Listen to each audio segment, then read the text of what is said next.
Hello, everyone, and welcome back to the Second Party Podcast. We actually weren't planning on recording tonight.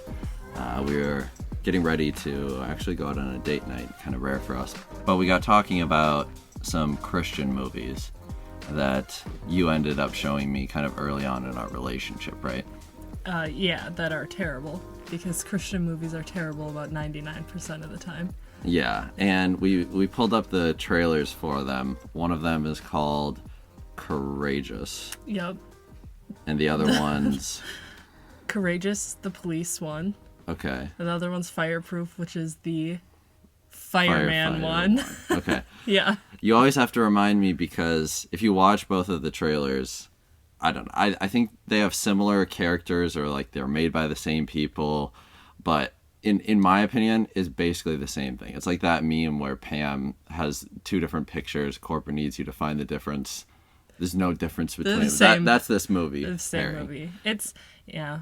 One is about a marriage that's falling apart, and he's trying to like fix his marriage.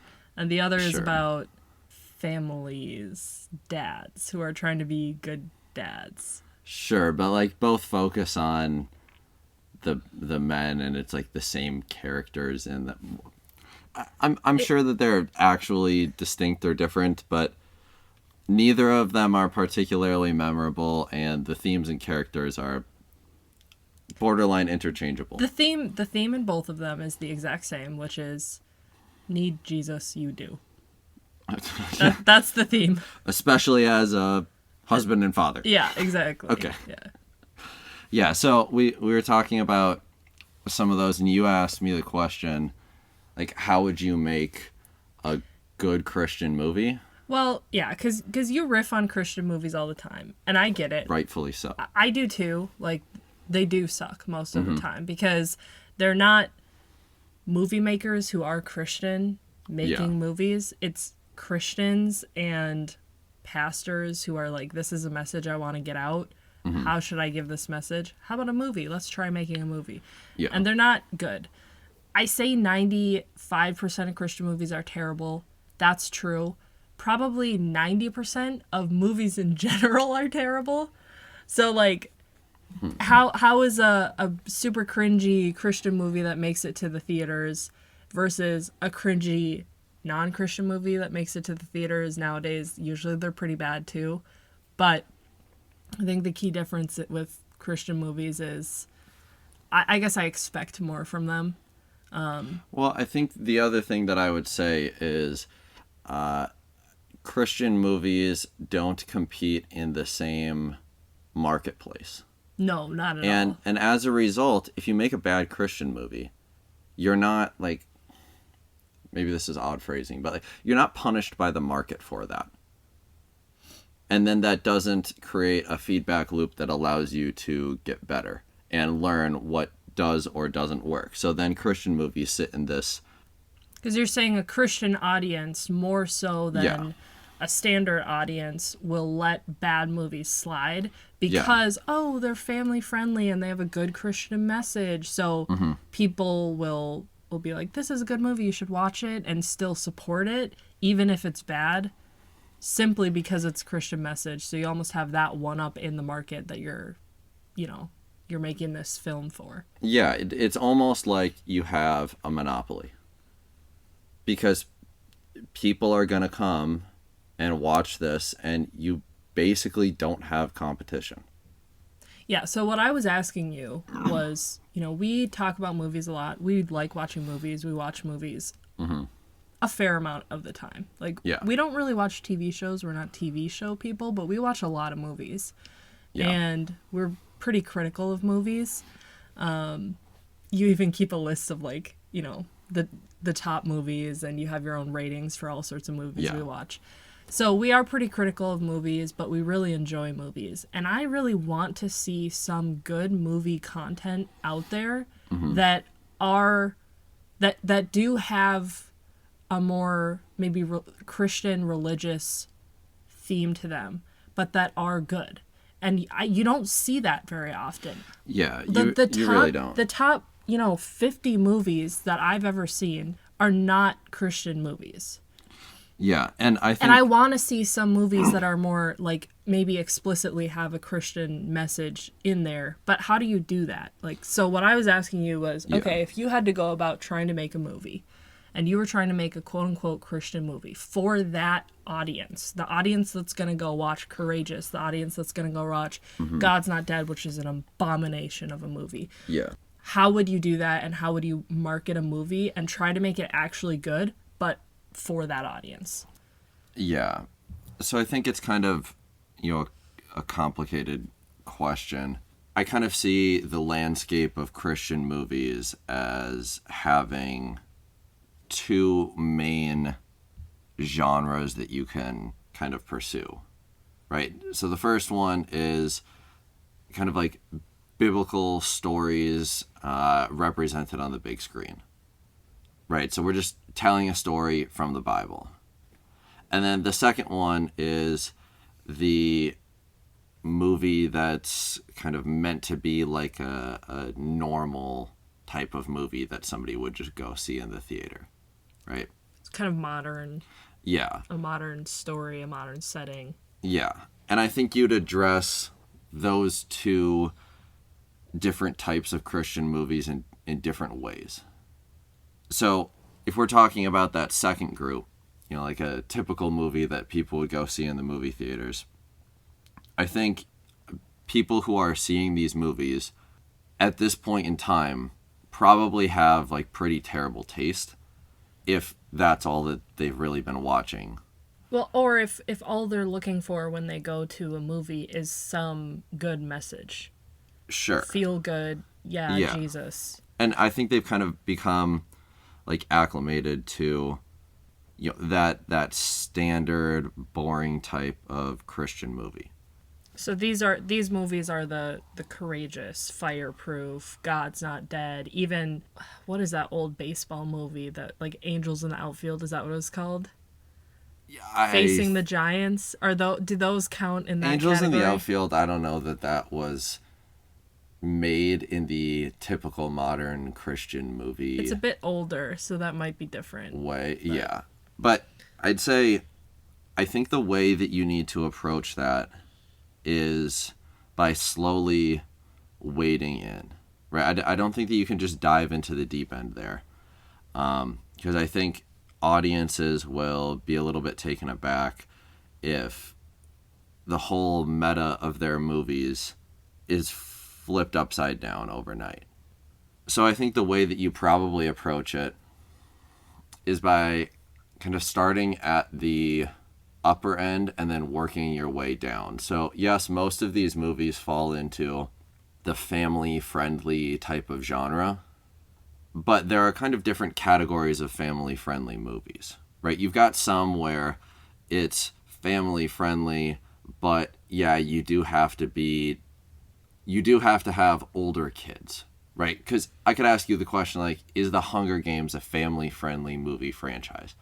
And it's like, well, if you have 6-year-olds, no. Right. But if your kids are like 13 and up, yeah, they're going to like it, and the adults aren't going to be bored the whole time. And I think you kind of start at that upper end, the adult movies or the young adult movies. And I think a good example of this is the recently released Daily Wire production, I think it's called Shut In. That, it's not made in that typical Christian movie way, but throughout the entire movie there are Christian themes woven in it.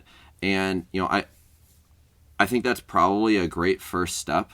It's significantly less heavy-handed with some of the like biblical allusions, with some of the characters and some of the messages that it's pushing, but it's still pretty obvious, though. Yeah, it's still very heavy-handed, but I think it's a good step in the right direction. So I think you'd start at that level, because it's a bit more of an adult movie. It's definitely PG-13. So it's for those young adult or adult audiences. And yeah, it's still a little bit more heavy-handed. So that's like step one. And then step two is maybe you'd make something that's a little bit less heavy-handed, that's not so in your face with like the Christian content, with the literally opening up a Bible and like, let me read from Psalms here. Okay, like that's kind of phase 2. And then phase 3, 4, and 5, I think you do that same kind of thing, but you work your way down from the adult and young adult content to the older kid and younger kid content. And you slowly start to tell stories, and that's how you kind of acclimate that community to a better style of content without having it be so jarring. Yeah, I think part of it is you also need people who have a passion for the art of filmmaking, because I don't know that you really see that in the modern American Christian movie industry. It kind of like I was saying before, it's people who just want to get a specific message out, and they just use film as the means to get that out rather than the actual piece of art itself. Yeah, I think you're definitely right. And I think that observation applies at a variety of different levels, right? Because it's not just about how the film is shot. It's not just about the actors. It's not just dialogue. About the story. It's like it permeates through everything. It's flat characters. It's uninventive shots. It's bad acting. It's a boring, predictable, plot, already tried and true story. Clean, like easy ending. Yeah. Yeah, and I think oftentimes the story is just so like plain. Right? You always have somebody and their path from not knowing something to knowing something is like, it's so linear. It's so straightforward. It's so predictable. Yeah, well, you know, there's a thing you learn in like elementary school when you're learning about stories and books and reading and writing, about the different kinds of conflict you can have in stories. Yeah. Right? You can have man versus man. Mm-hmm. Your villain is another person. You can have man versus, I don't remember what they all are. I'd have to look them up. But there's like man versus nature, man versus self. Yeah, and it's all these different kinds of conflicts that can come into the picture, and it's an actual element within your storytelling that you have to be aware of. I feel like all these Christian movies, it's uninventive storytelling. It's kind of the same thing every time. They're not mixing it up and adding unique story elements. I think that's one of the key problems is the people writing these stories, they're not good at telling stories. Yeah, I mean, basically everyone is like a man versus self that's required because of some difficult situation, usually tragic. Usually it's like a dead kid or a marriage falling apart or an illness or money troubles or family problems. Yeah. It's so straightforward. Like, name for me a movie where we have like an actual true villain. Well, or if you get those villains, it's like God's Not Dead, where the villains are caricatures of people who are not actually like real people in real life. And all the villains in that movie are the atheists who are the big bad guys, and they're complete caricatures. They're not three-dimensional characters. They're so boring. They're not realistic, and they're not compelling. Yeah. I don't watch those movies and care about any of the characters.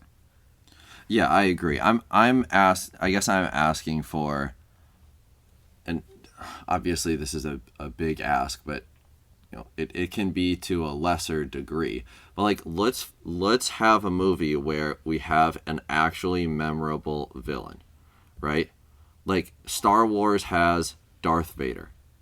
You've got so many great villains in movies with like complex characters and motivations, right? Like Hannibal Lecter, the Joker, right? These are these like iconic characters that they have complicated stories. Yeah. It's almost like you can understand where the villain is coming from. Like, you need to have some level of, you need to care about the villains too in a story, right?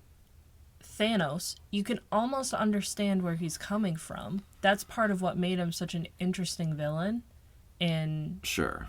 Infinity War. Yeah. Was because he had this complicated motivation for what he was doing, and he saw it as kind of like he saw himself as righteous. Right. He viewed himself as like the protagonist. Right. And it was you get complicated and interesting, and you could almost understand why, because of his kind of tragic background, what happened to his people and his planet. They totally destroyed him as a villain in Endgame, because they turned him from that villain with nuance and almost an understandable background to just a caricature of a big bad guy who is like, never mind, I'm just going to kill everyone because I want to. Yeah. That's not interesting anymore or compelling. Yeah. And I think that's something really lacking in the Christian movies. Like, characters with interesting conflicts, right? And some degree of, like, nuance. Like, you know, there's people use the term Mary Sue for characters who never do anything wrong. And maybe there's a name for what I'm about to describe, but I almost see it as like a similar thing to Mary Sue. But like, where's the character that obviously has to go through some change, some transformation, but just like never has a misstep along that transformation, right? Like it's just a classic, very predictable type of transformation.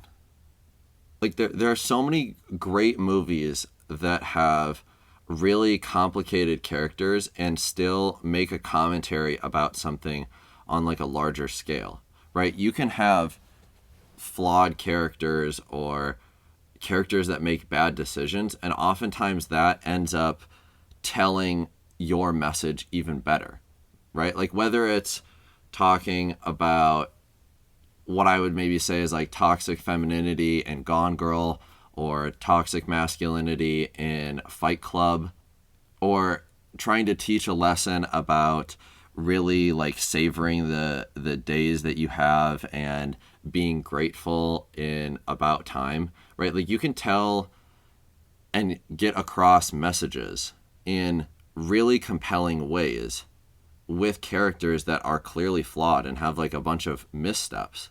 I think Big Fish is another great example of that, where Big Fish has a message that is kind of cliche, and very much if you boiled it down, very similar to what I think a lot of the quote unquote Christian movies would try to do. It's a story about a son learning to reconcile his relationship with his father, and he doesn't really understand his dad, and he feels estranged from him.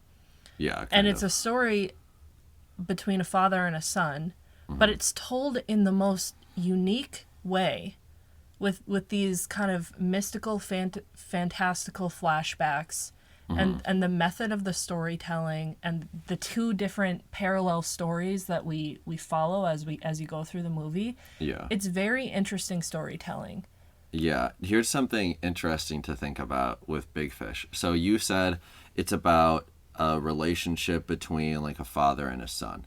I do think that that's probably the main relational component. There are more, obviously, between the man and his wife and other people. But yeah, the man and the son, that's the main relational component. And yet, I would say most of the film does not seem to be directly addressing that relationship, right? There are plenty of parts of the film where that son does not even exist yet in what we're watching. We're seeing the father before the father has even met the mother. We're seeing the father before he's even married the mother, before the kid's even born. And yet that contributes so immensely to the relationship and its dynamics that we're observing between the son and the father. I think you can tell so many complicated stories like that with nuanced characters or like twist or unclear endings. Like another example's I think the movie's called Good Time, and it stars Robert Pattinson. Okay, and you've got kind of a low functioning Mentally brother, challenged. who has some mental disabilities, and Robert Pattinson plays the older brother who's trying to help that younger brother kind of get along in the world. And we start off the movie and the younger brother. Are there going to be spoilers here, by the way? Yeah. I mean, there will be spoilers for a lot of these movies, but the movie starts off, and I think the first shots are with the younger brother in kind of like a government office, and then Pattinson's character comes in and takes the younger brother away. And then most of the movie is kind of a bunch of shenanigans happen. They get caught up in tough situations. And the older brother's just like trying to help the younger brother, obviously because he's got like some mental disabilities. He's trying to get through to complicated situations here. He's basically trying to run away from the reality of the situation because Robert Pattinson's character is, I almost got the impression he's somewhat in denial about, what his brother needs and where he's at. I definitely think that's part of it, yeah. And he's trying to run away from accepting that and having his brother, have to go somewhere like in some kind of home or something. Yeah. And in the end, the mentally disabled brother ends up in a home with other people with similar mental cognition, with similar disabilities, right? Mm-hmm. And it's a very kind of like complex ending that forces you to ask the question, well, maybe this was best. Like, this is what we've been fighting against the whole time. We've been fighting to help this brother not be in this home, right? But in the end, the brother ends up in the home, and the brother is really happy and fulfilled. And he starts thriving he's there. with other people like him, and he's really thriving there, and he's opening up, and he's safer there than he was with his older brother, played by Pattinson. So the end is like Pattinson fails, and yet that's probably best for the brother, right? It's this much more complicated ending where you start questioning like who you've been rooting for this whole time, and like the motivations of characters, like, and what is the best thing. Yeah. And it's not a cut and dry thing either. Yeah. And the story, it's complicated. It's nuanced. Mm-hmm. It's not a clean ending. And that's what's compelling, because in life, usually things aren't just clean conclusion to conflicts, right? There's in that movie, there's different levels of conflict if we're talking about the types of conflict in stories. There's Robert Pattinson trying to run away from... Are they running away from like the police for a lot of it because they've gotten caught up in the law? Yeah. So it's almost like the police or the government or the system is the enemy we're running away from. Mm-hmm. But there's also this internal struggle with Robert Pattinson's character, man versus self almost. He's struggling with maybe it's man versus nature, I don't even know, but he's struggling to grasp reality. And what's actually happening and come to terms with it. So it's a very multifaceted type of conflict that you experience. And it feels very real in the sense of this is a story about hard things in life, and it's not a nice clean ending, but it's telling an important message still. Mm-hmm. And the problem with a lot of the Christian movies is they have these nice, clean endings, and it just doesn't feel real. Like, that's why things feel cheesy and they feel cringy, because it feels like something that wouldn't actually happen that way. Yeah, I agree. Like, it's too clear-cut at the end. We tie everything off, and we put a nice little bow on it, and it's all just in this perfect little box. And that's not how life is, and that's not how complex characters are. And look, I'm not saying that you can't ever have something that just concludes nicely, right? There are plenty of movies that conclude nicely. But I think the problem is oftentimes I think the writers are coming in wanting to push a message, but then they do it just like so blatantly. It's so in your face. And there are movies that I think at least really perfectly address very difficult topics and yet they don't do it so straightforwardly, right? Like we talked before, I mentioned like Fight Club about toxic masculinity, but that's also about consumerism. Yeah. Or Gone Girl, I mentioned toxic femininity, but it's also about the role that the media plays in our view of things, right? Or you look at something like American Psycho, and we've got questions about like mental health and consumerism and narcissism and people being vapid, right? Or something like American Beauty, right? We're asking questions that are very difficult about what the American dream is, what we promote, what we say is the pinnacle of success. And what all those movies do is they make you think a little bit, and I don't think the Christian movies make you think. They shove everything right in your face where you don't have to put any two ideas together in your mind. And if you never have to connect ideas in your mind and follow a trail or almost solve a puzzle, piece things together, if you don't have to think at all when you're watching a movie, that's a problem, I think. Yeah, I think I forget the film director that was talking about this, but they basically said you want to make your audience work for the message. Yeah. It's far more rewarding. Like if you go to work and you work really hard to earn a bunch of money to go out and buy your first car, you're going to value that car so much more. And that car is going to be able to have a much larger effect on you than it would be able to if you were just given that car. Now, I'm not saying that you should never be given anything, but when you work for something, you view it as more valuable. When you have to pay more for something, you view it as more valuable. It's also more memorable. Yeah, and it helps instantiate that message into the listener, into the viewer's mind. And I think that's why, at least in part, many of these Christian movies like don't stick, or they all just blend together because it's just spoon-fed to you. Yeah. It's like baby food. So if you had to make, then, going back to our original question, you're trying to make a movie in this kind of genre we're talking about, not the biblical stories, but some more modern movie, some other kind of story that has a Christian message. What would you do and how would you do it? So maybe, I talked about different steps there, where step one is kind of like the more adult side. It's more heavy-handed. Step two is a little bit less heavy-handed, and it's more on the adult or young adult side of things. I think if we're going to go to step like 3, because I think that's probably where most Christian movies exist, okay? Step 3 is it's still more heavy-handed, but we're talking about like the actual family-friendly movies, right? Something you could sit down and watch with your 6-year-old, with your 10-year-old, right?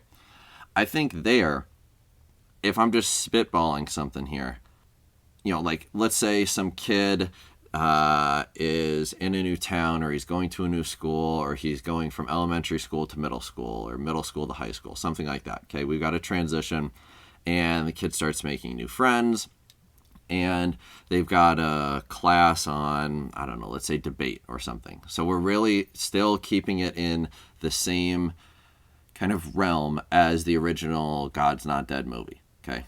And there's a kid in the class who's, let's say, an atheist. And this contrasts with our main protagonist, who's like a Christian, and he's grown up in maybe like a more sheltered household, right? So we've got kind of two opposites here, right? And, I think you can have a bunch of instances where people get into conflict here, where these two have, kind of like run-ins in the debate room, right? You don't have to do the cheesy, like, oh, people are pushing each other into lockers or whatever. No, like, we can just keep it more on, like, the, I guess, more intellectual side of things. And maybe it can turn out that, hey, guess what? Both of these characters are in the wrong in some way, right? Maybe the Christian kid came in and he was super naive and he was kind of aggressive. Maybe he had never encountered opposing views, and he wrongly just assumed he had all the answers when he realized he never actually rationalized through his beliefs before. And he's now encountering someone who's forcing him to do that, which is a good thing, but it's a painful thing, and it's a transformative thing. Yeah, and then like maybe the atheistic kid was a little bit too aggressive, and then the Christian kid goes out and he meets some new friends and he starts diving into things a bit more, and it forces him to answer some of those difficult questions and to ask more questions and to dive into his faith more. And we could conclude the movie in a state where it's not as clear cut, right? Maybe the movie concludes and they end up becoming much better friends and they have much greater respect for each other, and they've both grown to understand something new. And maybe the movie concludes and the Christian kid invites the atheist to church, and the atheist goes, yeah, sure, and then they have dinner after, right? And it's not like, and all of a sudden... That's some clean-cut, cheesy conversion necessary exactly. at the end. But they become friends, and maybe they start learning about each other's perspectives, and maybe they start some debate club on apologetics or something. I don't know. And by the way, this is still, I'm not saying this is going to be some great movie, because it probably wouldn't be. But the point is that this is at least a step in the right direction. It would at least be taking things and making the characters slightly more complex, not as unbelievably clear-cut, right? We would actually have a bit of a journey for these characters instead of having them just be perfect all the way through the dang movie. Right. And rather than, having a villain who's an atheist who's just a bad guy. Yeah. But maybe we actually have to learn something from this character. So it's a complicated kind of situation. Yeah. It's not just good, bad, black, white, right, wrong. Yeah. And I want to be clear. I really think that you would need to drop a number of movies like this to have a slow changeover for people who watch these movies. Because if you drop something that's actually really good and actually really complex and actually shot super well, either A, parts of it aren't going to be appreciated, or B, it would be like throwing some super spicy, super hot, complicated curry in front of someone who's only ever eaten chicken nuggets and hot dogs their whole life, right? Most people are going to be taken aback and they're not going to receive it well into the future. You have to slowly acclimate them, right? You got to have the less spicy, more basic chicken curry first before we dive into the deep end. And maybe we should just touch on really quick. Do you think this is an important thing that we should be trying to do for this audience, or no? Why even put the effort into trying to up their standards for movies? That's a good question. I think, A, I definitely do think that it's important. B, then you ask the question, why is it important? And I think the answer is pretty simple. It's just art is important in general because it conveys meaning, and it is a medium that influences people's opinions. It is something that changes minds, okay? But you have to see it as a passion instead of a means to an end. Yeah. And right now it's being used as a means to an end. It's being used to take my message and jam it into the art and then shove it down somebody's throat. Instead of, let me tell a story that I'm really passionate about. That's going to inspire people to think, maybe. Yeah. Yeah. So I think that kind of outlines where I think the standard Christian movie, the modern Christian movie should go. But as we talked about earlier, there's kind of a second category of Christian movies there, right? And that second category is the biblical stories, those biblical representations, historic accounts that we're portraying on the big screen. Some examples of these are Passion of the Christ. I think there's a movie called Noah. Recently, you've got that new series. It's called The Chosen. The Chosen. Yeah. Okay. Yeah, a lot of people are really into The Chosen. we haven't seen Noah, so I can't speak to that movie. And we haven't watched The Chosen, but I will say I take the sentiment of what a lot of people I've heard say about The Chosen, that something just doesn't quite sit right with me. I can't judge it completely because, like I said, I haven't watched it, but I don't really like the idea of that, of writing on top of what's already in the biblical account about Jesus's life, putting words in his mouth. I think we're getting into area we should be a little careful with. So that's part of why I haven't watched that. Can't judge it for sure, but yeah, I think that to me is really illustrative of one of the biggest problems that I see with this genre of Christian movie.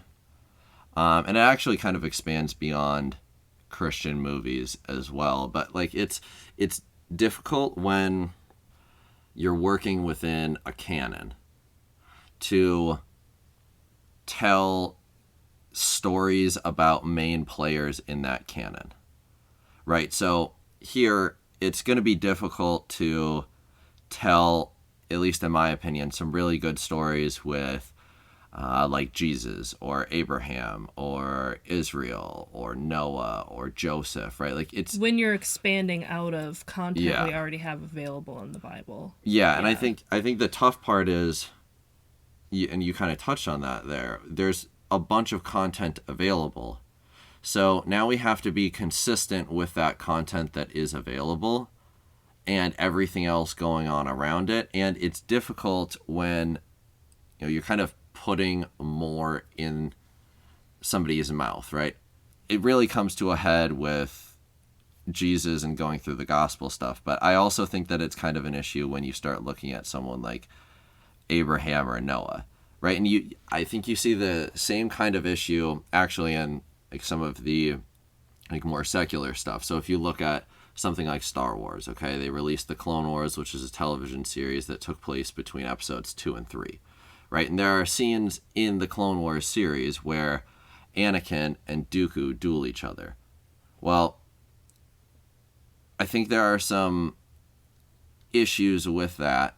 Valid criticisms. Yeah, and valid criticisms, because in episode 2 they duel and Anakin loses.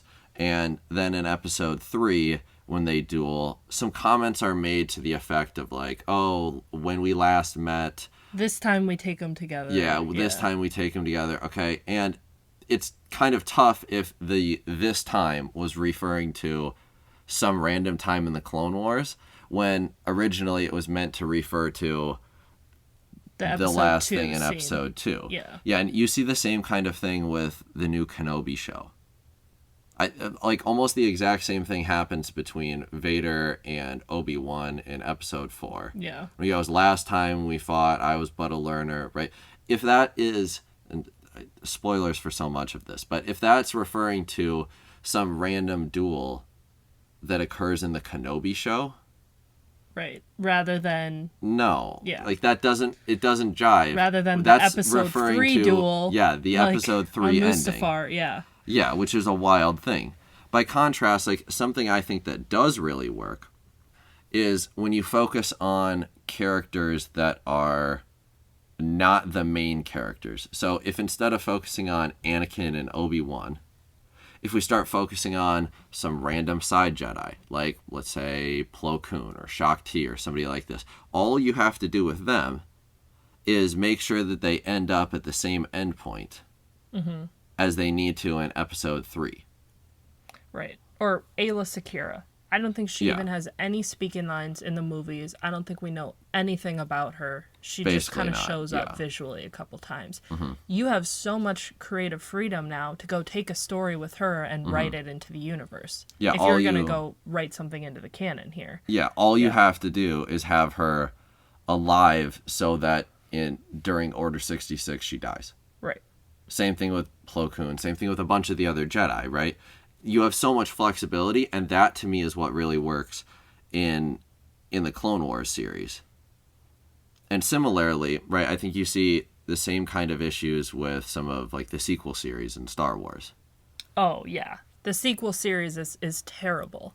it completely it completely wrote off the whole conclusion we come to at the end of episode 6, which is supposed to be the fulfillment of this prophecy, Anakin as the chosen one, bringing balance to the Force.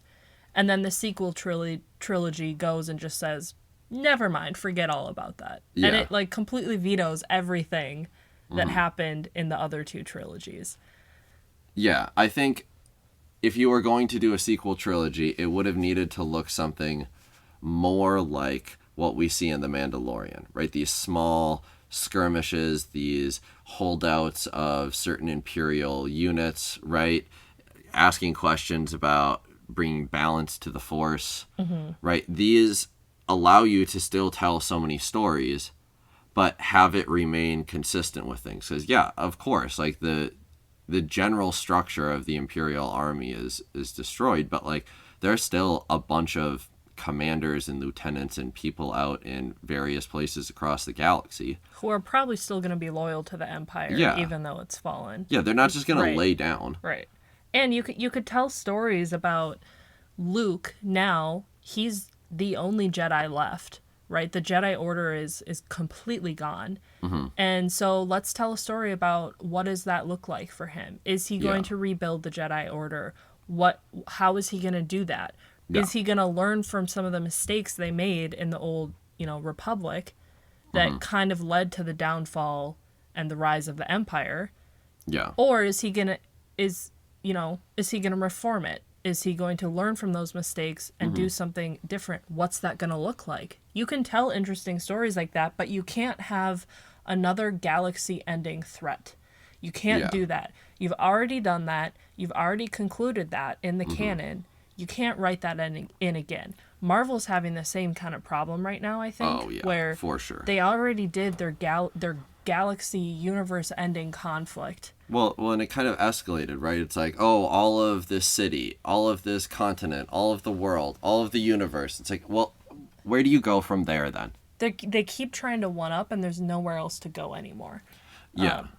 So I think all that to say, right, when you're taking a story from something that already has a developed canon, it's a tricky thing. It gets harder the more prominent the characters in that story are to that canon, because it needs to fit cleanly, right? And we should maybe make this distinction and be clear. Obviously, when The Chosen is going out and writing these stories, they're not adding that to the official canon, right? Like the biblical canon is the biblical canon. They're not writing something into the official canon like, the Clone Wars is or the Mandalorian is. So we're obviously not saying that, but you still need to make it fit with the canon if you're going to do that story. Yeah. And that gets tricky when you're dealing with prominent characters, and you have to be careful with the canon. Yeah. It's easy to slip things up, and then it kind of loses all believability. Yeah, I just think what you could do with the Bible, or what you could do with telling some of these biblical stories, is similar to what at least I think has really worked in the Star Wars stuff going forward, which is the Star Wars stuff that has worked, right? Yeah, the Star Wars stuff that has worked. So something like Rogue One, right? You write new characters, and maybe they interact a bit with some of these other characters, or you're taking a side character like what they did in the Clone Wars stuff. So what that would look like, I think, in the biblical stuff, is you'd have some side character, or you're telling some different perspective that isn't really described in the Bible. And we can have things that like kind of relate to an event that's taking place and depicted in the Bible. Like you could tell a story maybe about some average everyday family, and they start hearing rumors about people doing witchcraft, and you kind of psych out the viewer to think, oh, this is maybe Jesus. But no, it's actually somebody who's like going around and is like a false prophet. And then maybe Jesus does come around, and it's based like, how on do you like distinguish one micro between... story. Yeah, and you get a better understanding of what this was like for people at the time, or maybe what it would have been like. Yeah, like, obviously we're kind of guessing here. Yeah. But That might be an interesting story to tell. Yeah, I'm just saying it would be something like, it would probably fall in the category of like realistic fiction. Yeah. Right, or you could have something where, like the Pharisees, not every single Pharisee is always following Jesus around. When you hear the Pharisees, there are different groups of Pharisees, right? So we could tell a story about one Pharisee that encounters Jesus like one time at one synagogue. Or, I mean... Or a totally side character, too. When I was reading through the Bible last year, there are so many stories in the Old Testament, like 1st and 2nd Kings and Chronicles, about the kings of Israel and all the conflicts that go on. You could pick one of those and tell some stories. Like, there's a lot of content in there about conflict that David had with some of his sons, specifically like Absalom, who went around and was like trying to kill his brothers and stuff like that. You could probably find some interesting stories you could tell there. I have never seen stories told like that. And in fact, I didn't even know about that story until I encountered it in my Bible reading. So maybe you could find some stories that aren't very well known, and that can not only tell an interesting story that maybe hasn't really been told before or in hasn't cinema. had that emphasis. Yeah. But you can also like bring a greater knowledge to your audience about biblical stories. Maybe there are people who don't know that those stories exist in there. And you can pique that would compel somebody to go read more. Exactly. You can pique people's interest and say, there's a lot of interesting stuff in the Bible, like very interesting stories here. Let's try to get people's attention on that. Obviously, everything should be pointing back to the Bible itself, right? But yeah. You know, I think that's kind of like a movie we watched recently, 300.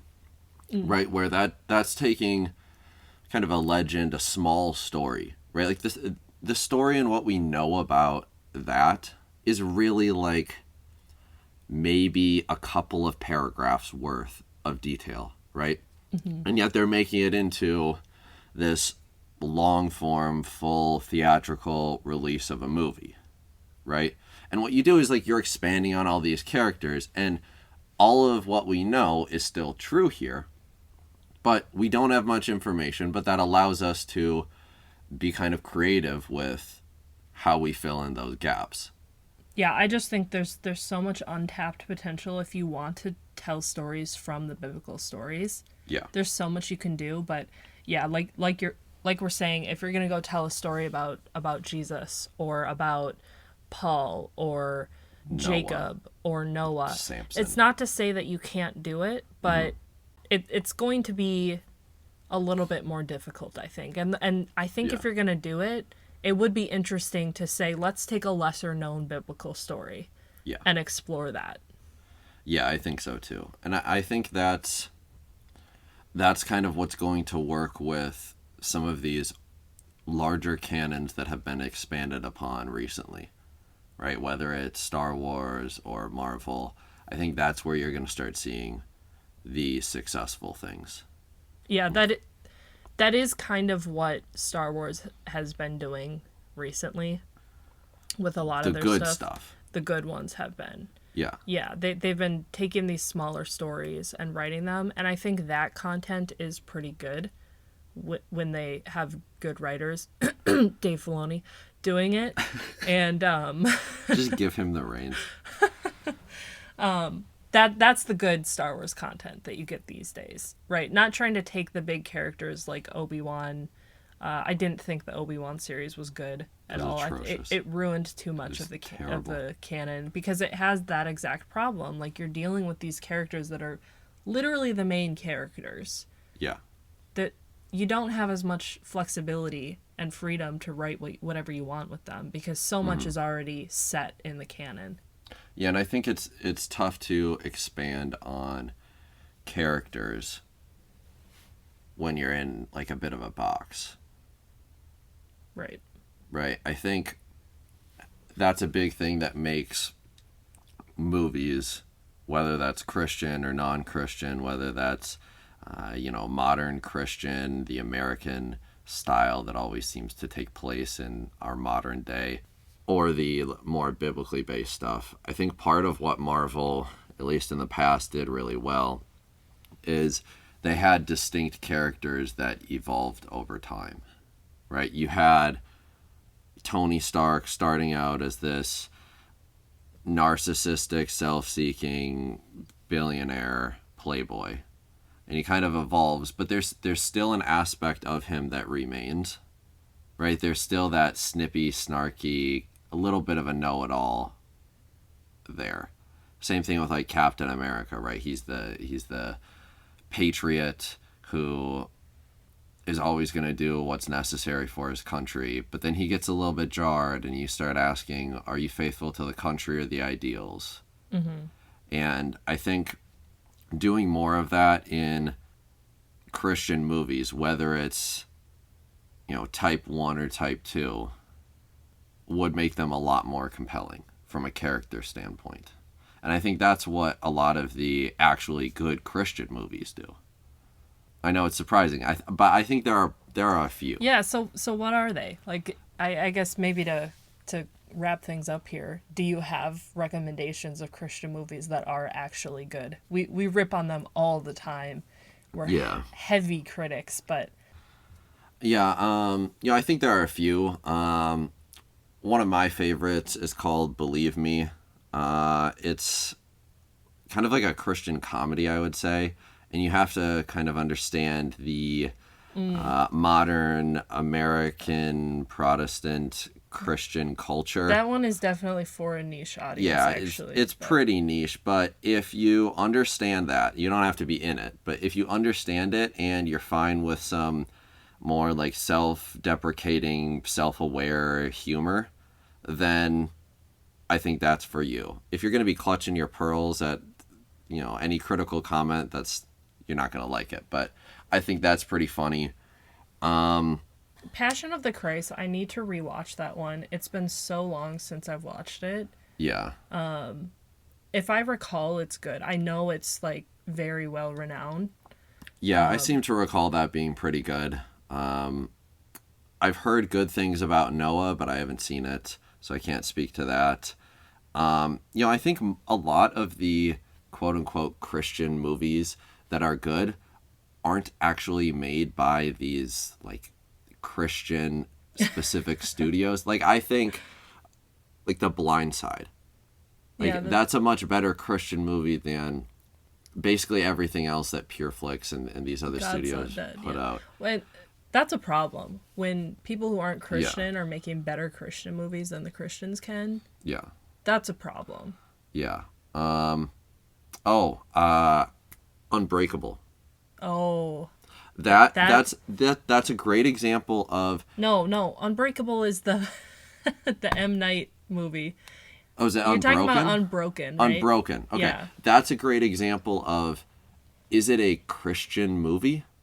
Like, I don't know. He's a Christian and he goes through all of these things and he forgives, but it definitely has Christian messages and themes. That's based on a true story. I think I would also say, like, I really like the Narnia stuff. You can almost make an argument, the Narnia, the Lord of the Rings, like, these are more Christian in nature than maybe your standard movie you'd get. Like, you can almost classify those as Christian movies if you wanted to.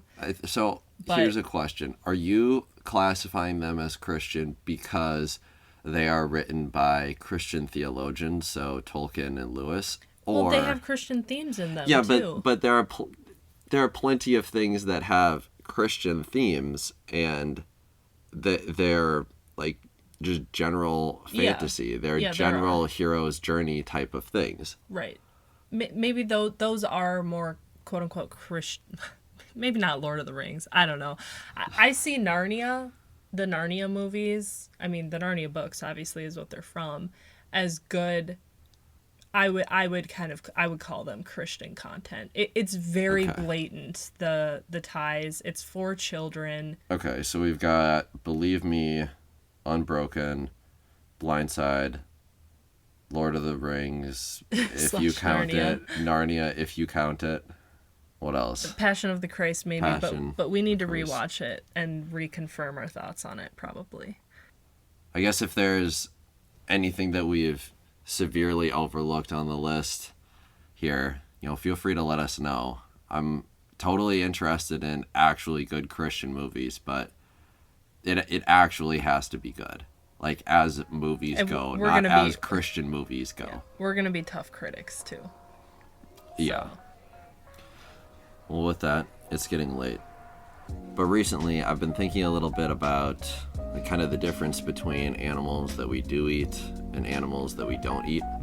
Because I saw one of those billboards that I think is promoting, like, veganism, right? And it's got a bunch of different animals in a row, and I think it's captioned something to the effect of, like, where do you draw the line? And the joke is somebody just draws a line right there and they go, these are good to eat, these aren't. And it's very straightforward. But, cultures are kind of different. Like, I know in Asia they'll eat, like, dogs and cats, but then in India they don't eat cows. Like, there's kind of some ambiguity. And I think oftentimes vegans or vegetarians will ask the question, like, yeah, why do you eat certain animals but not other animals? And after thinking about it for a while, I think, at least for me, the best rule that I can come up with is that it has to do with utility, right? We're trying to kind of maximize the utility of each animal. So if you look at something like a horse, you ask the question, oh, well, why don't you eat a horse? I think the answer, at least generally culturally, is that horses are more valuable as living horses that are walking around that you could ride or use to pull a cart in olden days versus using them just for meat, right? I think the same kind of thing is true for, like, dogs and cats, right? There's not much meat there, and there's actually a lot of utility if you can properly train and use those animals, right? Cats for keeping vermin and things out of homes or where food was stored, and dogs for a variety of different purposes, whether that's hunting or herding or protection, stuff like that. And I mean, when it comes to cats and dogs, we've kind of specifically domesticated them for that purpose. I think we've talked about this before, but I think cats were actually domesticated like twice. Maybe we'll try and link a video on that. But yeah, I think that's kind of the main difference that I can conceive of between animals that we do and animals that we don't eat, is really utility and trying to maximize that, right? That's why we keep chickens for a while, because they can produce eggs. We keep cows for a while, they can produce milk, but we also eat them because beyond that, there's not some revolving utility that you can always have with some of them. So those are kind of my thoughts on animals we eat versus animals that we don't. Maybe that helps answer questions for the vegans or vegetarians out there. But if you've got any thoughts on animals we eat or animals that we don't, good Christian movies, or anything that you think that we missed, feel free to shoot us an email at secondpartypodcast@gmail.com. We'd love to hear from you. With that, thank you again for listening, and have a good night.